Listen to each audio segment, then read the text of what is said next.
Thank you, Mr. President.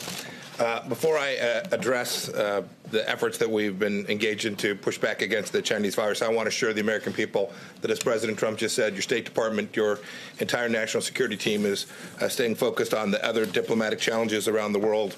Those include reducing risk to America from Afghanistan, holding the Iranian regime accountable for its malign activity, and our counterterrorism efforts against ISIS remain a priority for our team. Our number one priority across those mission sets remains the protection of the American people. The President and our team are very focused on it. I'll take this moment, too, to thank my team, State Department team, who is working long hours all around the world to take care of Americans who are stuck at places around the world. I'll talk about that more in just a minute.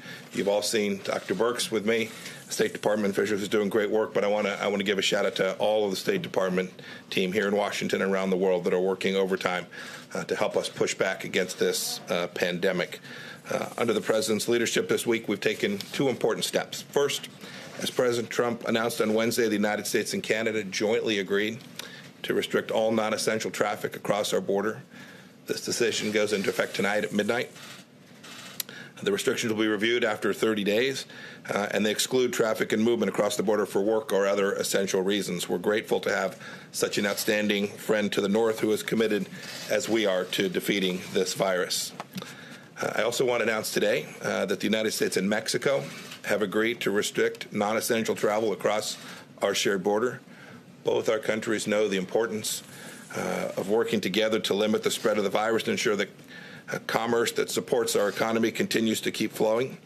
Here, too, the United States is glad to have a friend who's working side by side us in the fight.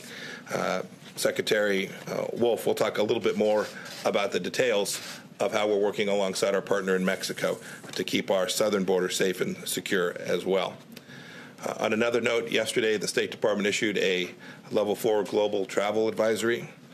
This means that all international travel from U.S. citizens should be avoided. In countries where commercial departure options remain available, U.S. citizens who reside in the United States should arrange for immediate return to the United States unless they're prepared to remain abroad for an extended time. If you choose to travel internationally, your travel plans may well be severely disrupted. And finally, I want to talk about the disinformation that people are seeing, both on Twitter and around the world, some of it coming from government, some of it coming from other individuals. Just urge everyone, as they're seeing information that at one time suggested somehow this virus emanated from the United States Army, this information about lockdowns that are taking place. Every American, indeed, people all around the world should ensure that where they turn to for information is a reliable source and not a bad actor trying to create and flow information that they know is wrong. This is a tough fight. The American people are tougher. Our diplomatic teams are working around the clock to help them keep safe both home and abroad. And we're showing once again the global leadership that America has always delivered. And it's been great to see countries around the world rally behind what President Trump and our team are doing. Thank you. Thank you, Mike.